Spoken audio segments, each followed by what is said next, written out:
All right, let's get into some consumer news now this afternoon. President Trump turned a bunch of heads recently when he backed a proposal to stop large companies from buying up lots of homes and then turning around and renting them out. Some experts, though, are skeptical about how much that move could actually improve housing affordability. Our partners at the Dallas Business Journal have been crunching numbers on this and hearing from some experts to learn how this change might impact buyers. Staff writer Seth Bodine joining us this afternoon to talk more about this. Seth, thanks so much for being on with us today. So this was big news when it came out, and then, right away you heard from some people who said, I don't know if that's actually going to do what it's intended to do.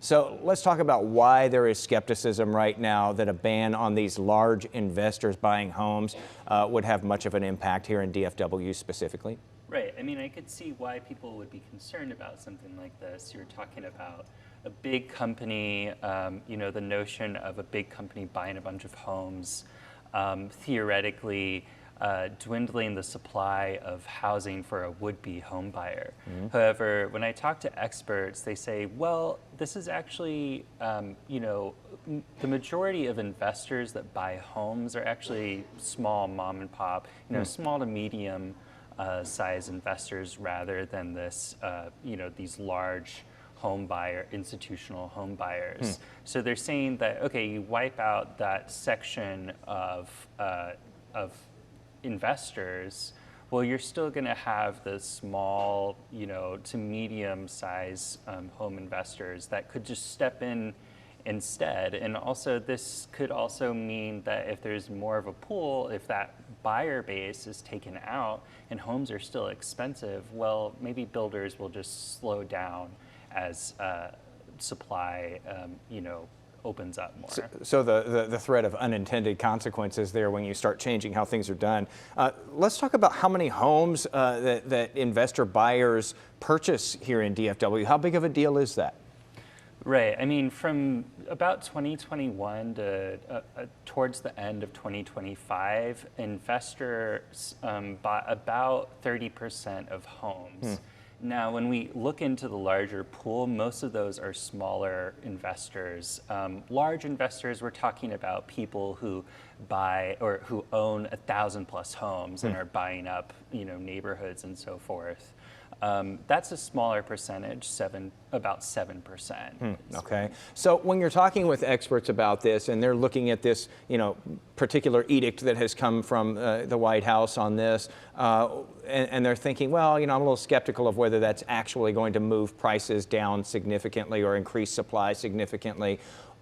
You also probably hear from them what things might actually help if those were done. What sorts of things are they telling you in that realm? Well, one major thing is that we just haven't built enough homes. I mean, home builders have slowed down since 2008, and they never really recovered to the levels that they were building at. So you have a bunch of demand, and you don't have enough supply.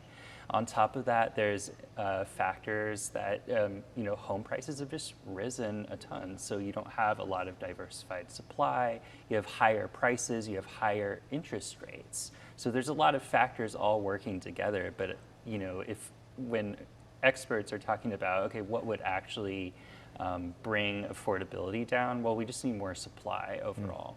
Yeah, and I guess it gives that a little bit of credence to the skeptics' argument against, keeping the big institutional investors out. The fact that here in DFW and in a lot of markets across Texas this year or last year, we started seeing that increasing supply on the market where there were more homes for sale than we had seen in quite some time. And yet we may have seen those prices cool a little bit, but they didn't come down tremendously, even though we were seeing more supply hitting the market. The fact is, it's just more expensive than it used to be. I mean, that's right. I mean, new home builders are still struggling with, it's a lot of costs from lumber and so forth. So they're not building as much.